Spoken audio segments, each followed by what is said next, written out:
crocus fields of WISLEY. They are a little bit past their peak, like most of the crocuses sort of peaked about 2 weeks ago. They're still looking pretty nice. Welcome to another episode of Toby Stupid Vlog. Amelia, can we go this way? So the opposite way.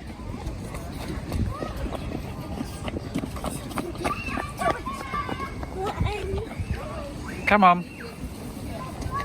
It's lovely here, there's lots of daffodils out. Good evening. 10,000 steps a day in March for Cancer Research UK. That is why I'm going out for a walk at 5:10. We had a lovely time in WISLEY, but I didn't get anywhere near enough steps in because we're at the awkward stage at the moment with Amelia and walking. So I like to go for walks, obviously. If you watch these vlogs, it's just me walking around. And she likes to come with me, which is fine. Initially it was easy because she just sat in the pushchair and slept a bit and was happy to be pushed around, so that was great for that period. Then when she learned to walk, she was desperate to walk and would follow you around, which was great. But now unfortunately we're in the phase where she loves walking, but she has no interest in going where you're going. So what happens is we go for a walk, Amelia comes out of the pushchair, she goes off in a completely different direction, we stand around like lemons, she zigzags around, does circles, what have you, we get nowhere. She's done a bazillion steps, we've done 10. So that is the issue, and I should imagine at some point, I don't know when, but she might choose to go at the same route as us again at some point in the future. I look forward to that. It will make this steps challenge a little easier. This is the link. From here you can donate. Just £1 would be sufficient to Cancer Research UK. Thank you. Little observation from 2021. Things obviously not much back to normal, and 2021 has done nothing to prove it's better than 2020 so far, except that in the United Kingdom at least vaccinations are progressing at a steady rate, although they do fluctuate a lot. The system is clearly better than our European neighbours, clearly, but it's also not completely under control in terms of the numbers they're managing each week. However, that wasn't the point I was trying to make. 2021, things are not back to normal. It's the middle of March and the number of properties I pass that have not taken down Christmas decorations is really quite alarming. And I think there's probably a couple of reasons for this. Some might be, this being Richmond, that people went away and have not been able to come back over Christmas. Definitely possible. But I think more likely is that nobody really felt ready to start the year when lockdown was announced at the very start of January. And I think people sort of just stopped, paused at that moment. In some cases that meant decorations never came down, because the decorations went up but Christmas in many cases didn't really happen, not as anyone had planned it. So it's quite alarming and a little bit sad to see, but hopefully we're soon going into April and restrictions will begin to ease, and this is a one-way street, we've been assured, and we will start returning to a more normal society. I cannot wait. I literally cannot wait so badly. I almost want to hug a stranger. It's got to that point. It's just a weird existence. Humanity is not cut out for this level of isolation, and that's not to say I disagree with the lockdowns. I don't whatsoever. I think they are the right thing to do. I don't think they've necessarily been done in the right way, but that's a legal problem. I think they're the right thing to do, but I cannot wait for them to be over.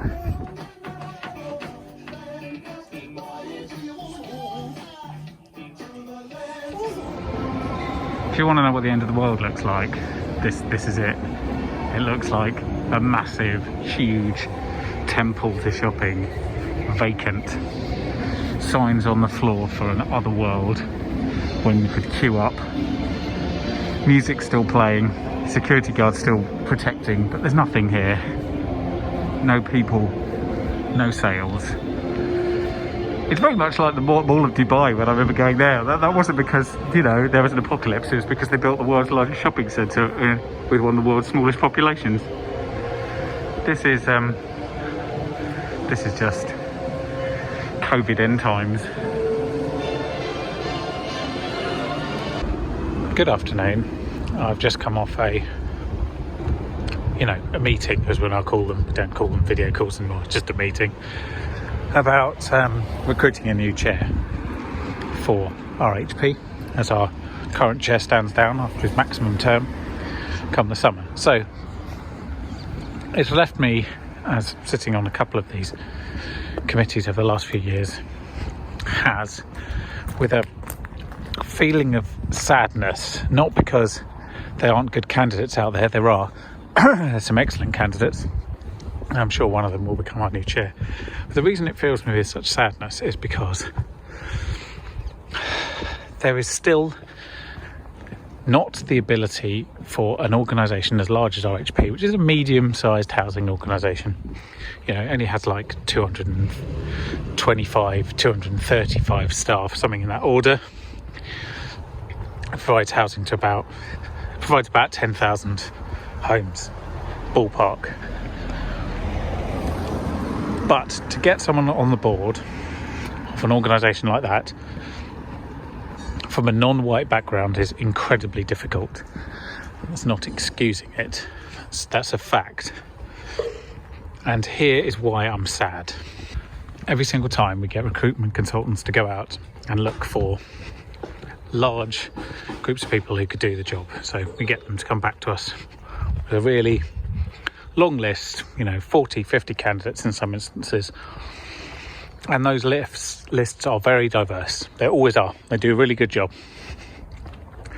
Balance of men and women, balance of different ethnic backgrounds, balance of sexualities.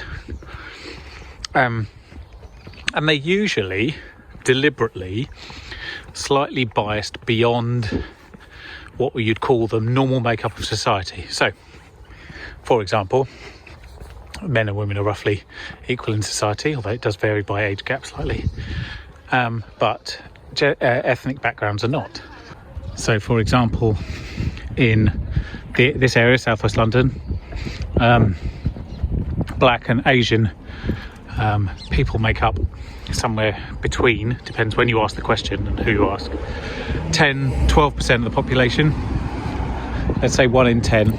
So at a board level you would expect one person, and if you're asking for 50 long list candidates you'd expect 5 or so. You easily get that. That's not a problem. But every single time we go through this process, when we get down to shortlisting, how many of those candidates do you think remain? And the answer is usually none, occasionally one. Now I realise 1 is above the average, but still, how many of those candidates have been appointed? 0.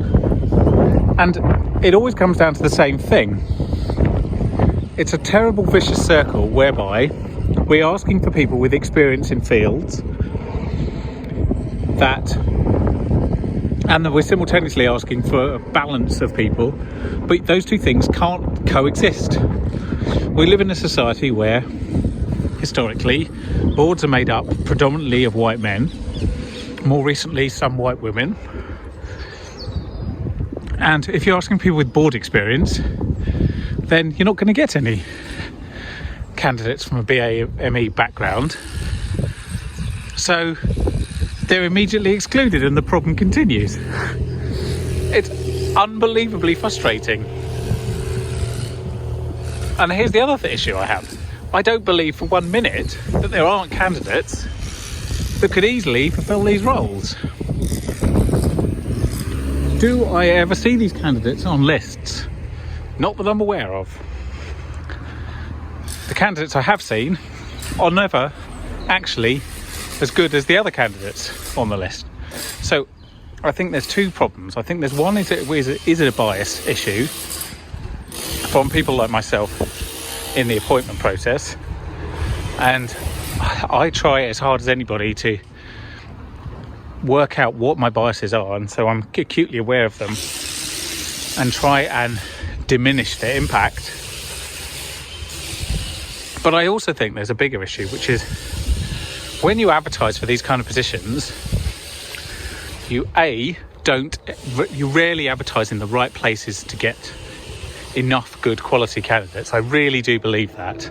And secondarily, even if you do, they are put off by the belief that either A, and this is the one I really struggle with, they don't believe they can do it, which is in most cases not true, and B, a more legitimate concern I would suggest, is that they don't want to be the token candidate on a board, which I completely understand, but I would suggest that is not largely what's happening, because it's not tokenism if you can do the job.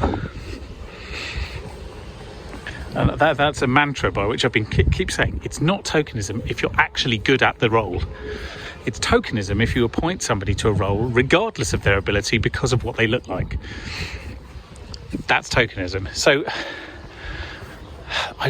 every single time we go through this, I find it so disheartening and so frustrating, and I just desperately want to do something about it, and I cannot for the life of me work out what it is that I can do to be better at this.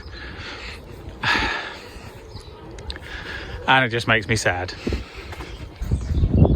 Actually, I have thought of something that, I mean, businesses generally can do. Hashtag not COVID. Had a test yesterday.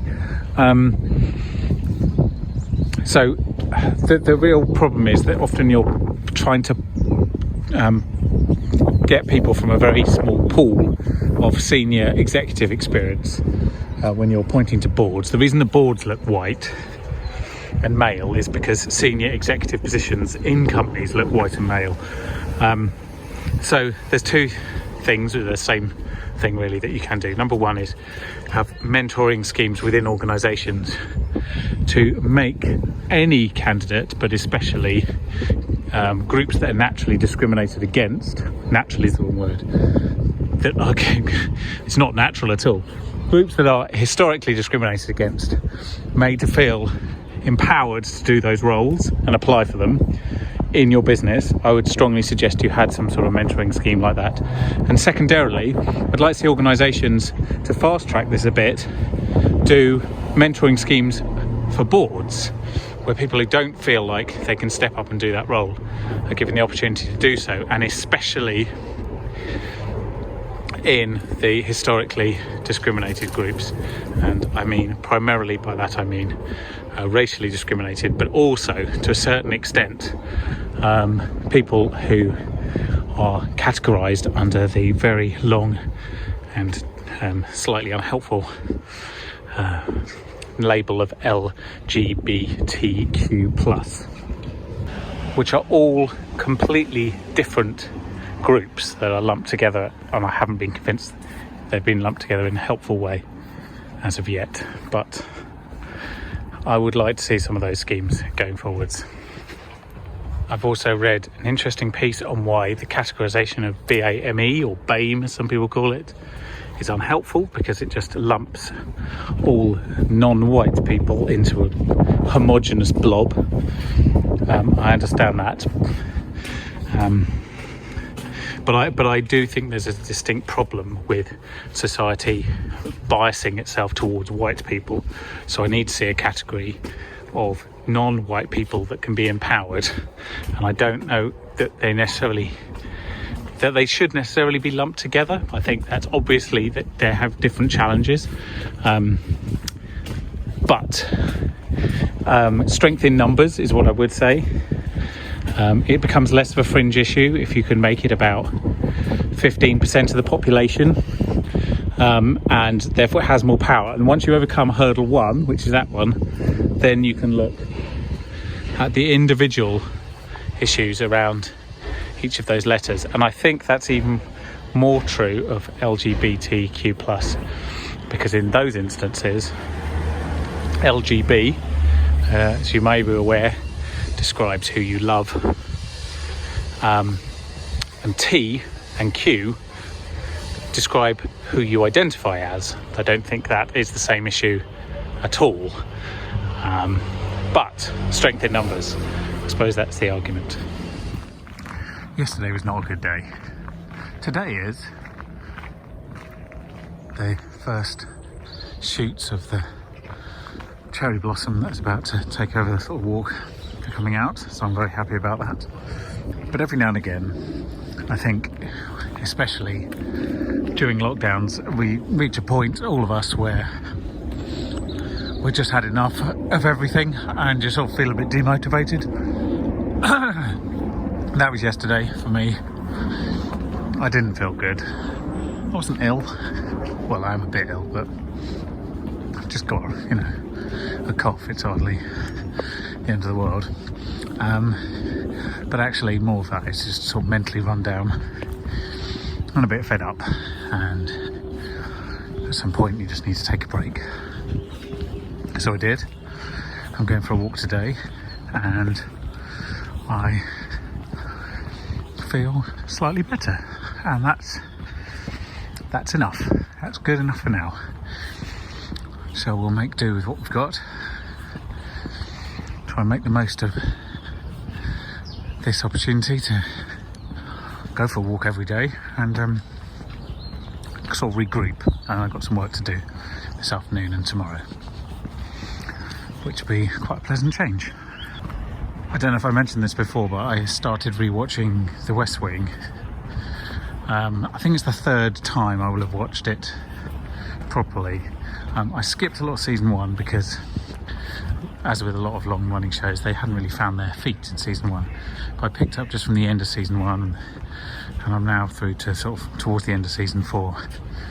And there are amazing things about it. The first and most amazing thing about it is I think it was originally released sort of towards the end of the 90s. I don't know if it's 97 or 99, and ran through 7 years until about 2004, 5, something like that.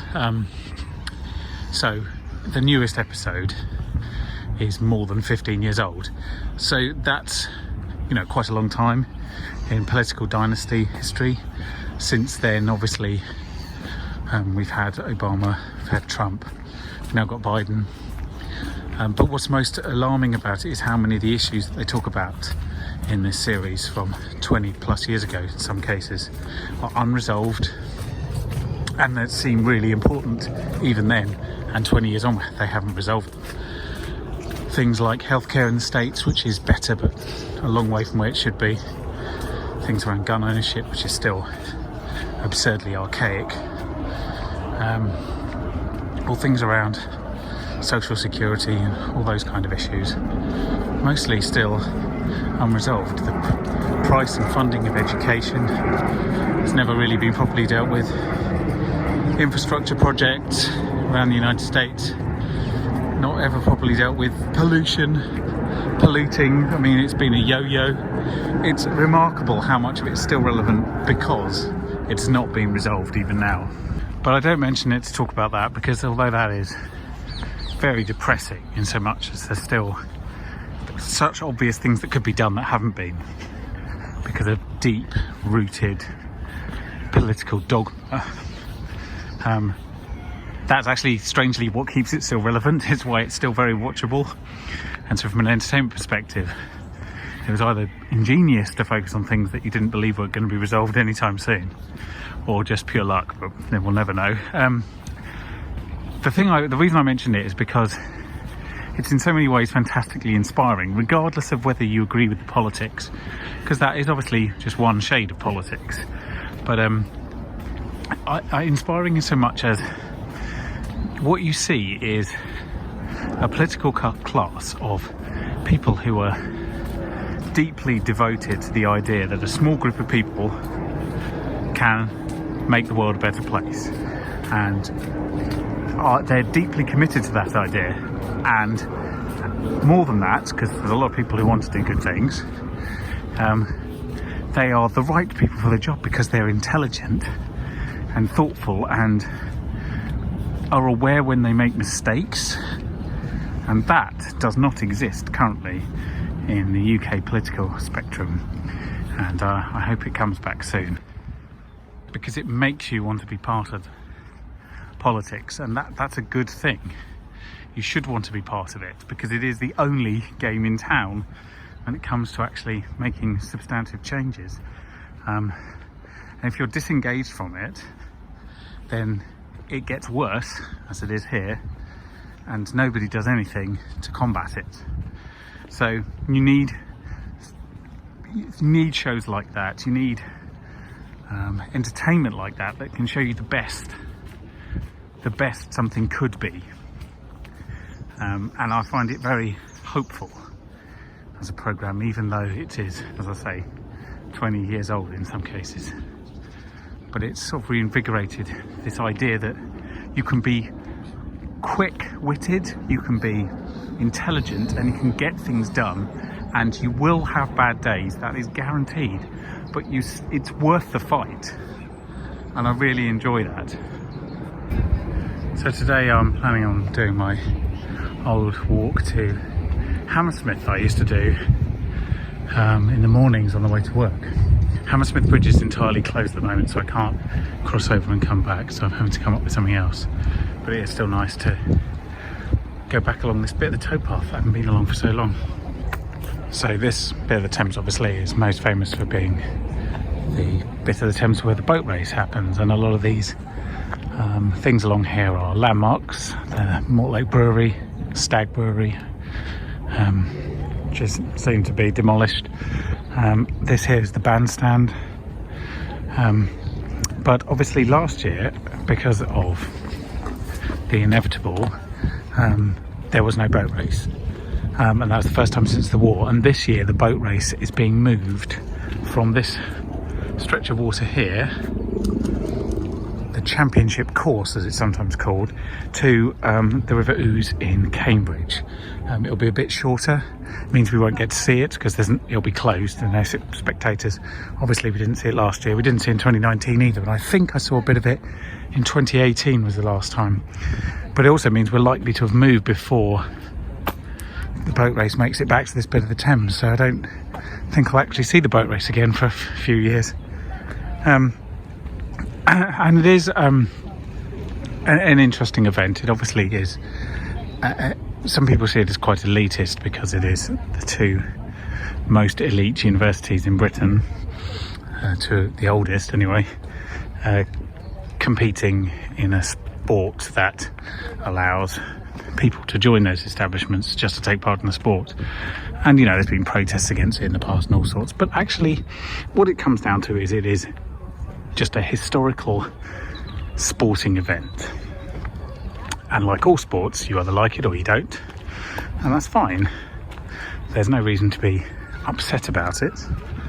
You don't have to watch it, and it doesn't get any of your money, so it's not too much of a problem really. But it is actually quite a fun spectacle. If you're at the finish line, which we obviously usually are at Chiswick Bridge, you wait until you see the two boats come around the corner, trying to work out who's ahead because of the bend. It's great fun, and I don't like rowing. I'm not no interest in it otherwise, and certainly wouldn't be any good at it. But it's a fun event once a year, and I hope one year we'll get to come back and see it. I'm sure I've shown you this before, but it would have been years ago, because this is Pensford Field. It is a field in the middle of a housing estate in Kew. It used to make up part of the playing fields of a school that disappeared 20 plus years ago, and it is now a nature reserve, and I love it here. It's beautiful, but I haven't been for 18 months, maybe nearer to 2 years, because A, pandemic, and mainly and last year, when in the periods where you could go outside and do things, every time I came it wasn't open, and today it is, and that is marvellous and beautiful. And as you can see, all of the blossom is out at once, and it is absolutely stunning. And there's quite a lot of hives here now, which I was going to try and do some beekeeping courses last year, but then, you know, pandemic. And it's good to see that the bees are beginning to emerge. No doubt sample this amazing blossom, which smells so fantastic. But you can see most of the hives are shut up quite tight for the winter to stop any heat escaping. Keep the bees nice and warm. It's very beautiful today. That is all frog spawn, which tells me there's lots of frogs here. But also, if you look here, look how the bees are taking water from the inlet valve. Bees strangely prefer to drink from what you might consider dirty water sources very often, not like clean pure water. And it's not clear why. It's certainly not clear to me. It's good to see that there is such a healthy frog population here, though. It's very encouraging. You can't see much towards the bottom of the pond. It's good. It's all looking good. And more blossom covered beehives. This is kind of like a bee suburbia. Amazing. And there's blossom everywhere, even in the gardens that back onto it. Wonderful time of year. And yeah, it's protected for the bees just in these little woods, protect them from, you know, unwanted visitors, bears. But yeah, the blossom out in the orchard here is really, really good. Really nice. I'm glad I came. I do actually have tickets to go to Kew, which I might do now. What a lovely day to come into Kew. I should probably also mention that for the last 2 days I have been working, which is in itself a blessing, but more than that, I've been editing videos for 2 days. Now that is something I haven't done for quite a long time at this point, months, and it's quite nice to get back to it. I would say though that because all of my kit is now probably a year older than it was last time I did anything really substantive, I'm noticing the age of my kit. I'm also not feeling massively wealthy and like I don't want to go and buy it and go out and replace it all, but it is noticeable, like the pace of change hasn't slowed because of the pandemic. Technology is still advanced and my technology is not, so this is something I'll have to rectify. Just deciding whether to do it in this financial year and take the hit or do it next year, but time will tell on that. I love this bit of Kew Gardens. So this path down there leads down to Queen Charlotte's cottage. Straight on there leads to the redwoods. Those in the middle there are the golden pines that are deciduous pine trees that lose their needles in the winter. These are all firs and pines, and so it smells of pine trees. It reminds me of alpine woods. It's very soothing. It's also very sad because I haven't seen an alpine wood in a while, but this is as close as I can get, and it's not a bad substitute, all things considered. So to finish off this video, because I've just remembered it's Friday and days of the week will have meaning again soon, I hope. It's worth noting that tomorrow morning is the equinox. Slightly curiously, British summertime doesn't begin until a week later because somebody's an idiot. Is there anything I can presume? Like GMT is idiotic and we should be abolishing it altogether. But nonetheless, the equinox is at 9:37 a.m. in the Northern Hemisphere tomorrow. And I thought I'd do equinox as word of the week. So first of all, in German, the equinox is das Äquinoctium. What a weird word. It's kind of like equinox, but somebody just chucked a load of random letters together. Das Äquinoctium. There is a more amazing word in German for equinox, and off the top of my head I don't think I remember it, but it's something like Tag und Nacht gleich, which literally means day and night the same. Amazing compound word. So there we go, that's equinox in German, and in Italian it's l'equinoccio. Much more straightforward, l'equinoccio. So that is equinox in German and Italian. That was this week's word of the week. I'll see you next week. By the time I pick up a camera, it will be spring in my mind. The equinox will have passed. Spring will start tomorrow morning. So I hope you have a good time, and I'll see you in the next season.